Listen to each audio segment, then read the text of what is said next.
اسی طریقے سے اور ایک چیز، استغفار کریں، استغفار، اپنی گناہوں کی معافی مانگنا نہ چھوڑیں۔ نبی اکرم صلی اللہ علیہ وسلم نے فرمایا جو بندہ رمضان المبارک کا مہینہ پانے کے باوجود اپنے گناہوں کی معافی نہیں کر لی، اپنی استغفار نہیں کر لی، تو وہ بندہ محروم ہے۔ وہ زکوٰۃ ادا کریں، صدقات و خیرات کریں، اس تلاوت قرآن کریں، اس کے ساتھ ساتھ اپنی گناہوں کی معافی مانگیں، نماز کے بعد بیٹھیں، دعا کریں، قیام اللیل میں، تراویح کی نمازوں کے بعد یا آخری عشرے میں، اس طریقے سے عبادتیں کریں، یہ عبادتیں کر کے اپنی گناہوں کی معافی مانگنا چاہیے، ورنہ ہم سے بد نصیب کوئی دوسرا شخص نہیں ہو سکتا ہے۔ اللہ کی رحمت ہمیشہ کے لیے چھائی گئی ہے، اللہ تعالیٰ ہمیشہ معاف کرنے کے لیے تیار ہے، اور اللہ تعالیٰ ہمیشہ رمضان کے مہینے میں دن رات میں جو ہے جہنم سے آزاد کرتے ہیں، کرنے والے ہیں۔ رحمت کے تعلق سے ایک حدیث بھی آتی ہے، نبی اکرم صلی اللہ علیہ وسلم کی خدمت میں ایک بوڑھا لکڑی ٹیکتے ٹیکتے حاضر ہوا جو بہت بڑا گنہگار تھا، کہنے لگا اے اللہ کے رسول، میں اتنے گناہ کیا ہوں، کوئی بھی ایسا گناہ نہیں ہے جس کو میں نے چھوڑا ہے، تو کیا میرے لیے کوئی معافی ہے؟ تو اللہ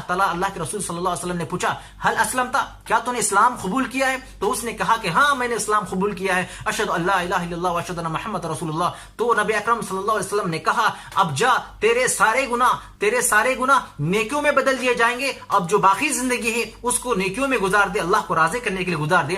تو وہ بندہ، وہ بوڑھا آدمی یہ بات کو سن کر سبحان اللہ سبحان اللہ اللہ اکبر اللہ اکبر بولتے بولتے وہاں سے چلا گیا۔ کیوں؟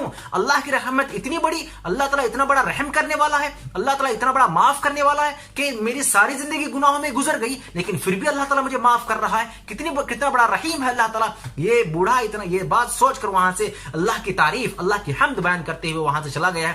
ہم کو یہ بات معلوم ہوتی ہے اس حدیث سے کہ ہم کتنے بھی گنہگار کیوں نہ ہوں، کتنے بھی گناہ ہم سے پہلے ہوئے نہ ہوں، اللہ تعالیٰ ہم کو معاف کرنے والا ہے۔ خاص طور پر ہم نوجوان یہ غلط سوچ کر بیٹھے ہیں کہ ہم نے اپنی 20 سال زندگی گناہوں میں گزر گئی، اپنی 25 سالہ زندگی گناہوں میں گزر گئی، شاید کہ اللہ تعالیٰ ہمیں معاف نہیں کرے گا۔ یہ شیطان جو ہے نوجوانی کے دماغوں میں ڈال دیا ہے، تو ہم کو چاہیے کہ یہ شیطان کا وسوسہ ہے، اس وسوسے کو نکال دیں۔ نوجوانوں کو چاہیے کہ اس حدیث کو یاد رکھیں، جو بوڑھا اپنی ساری زندگی گناہوں میں گزار دی لیکن پھر بھی اللہ تعالیٰ اس کو معاف کر کے اپنے پچھلے گناہوں کو نیکیوں میں بدل دیا گیا ہے۔